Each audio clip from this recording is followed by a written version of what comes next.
Hello everyone. I'm here to talk about the situation that we are all facing.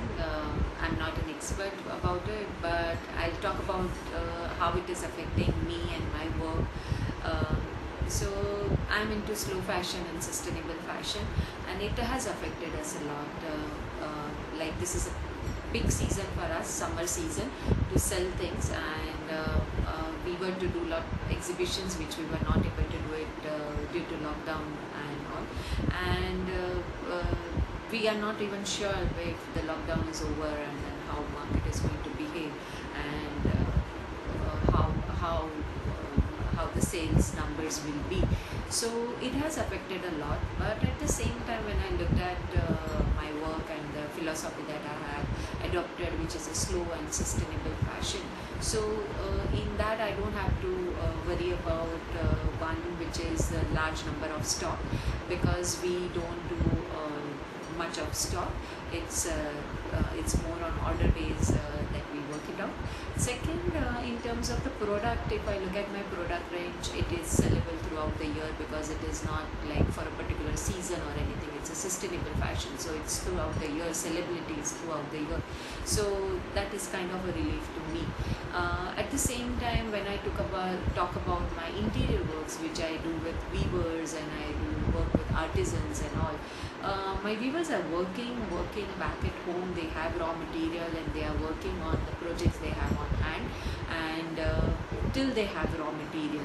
So but if the situation stretches for a longer time, I think it's going to be a difficult time for them also, because raw material comes from China and a lot of things are outsourced. So if the situation stretches for a longer time, I think it's going to be a more difficult time for everyone.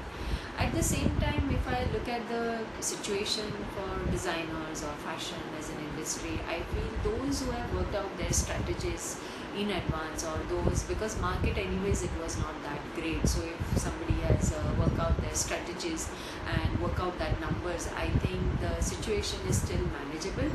Only thing is, if it prolongs for a longer time, I think then it's going to be a really big challenge for sure. So I don't have planning for longer term, but I can say for this few months, I think we'll be able to manage my weavers, artisans, and the karigars that I'm working with for sure. So that is what I feel. At the same time, for weavers also, I'm working with weavers, and I'm taking this situation as an opportunity to work on my dream projects, which I was not able to do it due to lack of time and availability of that particular intensity and particular subject. So I'm working on such concepts, working with weavers on it, and we are working together on a few projects. Hopefully we are ready with products to offer once the market is in better hand, or when the season starts. But till then, I think we all have to wait and watch, and I think it's nature is telling us to slow down. So we all have to slow down, reflect the situation, reflect on our working methodology, working on our strategies, working on our basic philosophy of creativity and everything. So I'm working on whatever as far as I understand, and that is how I'm trying to look for answers, and hopefully I'll get a few answers.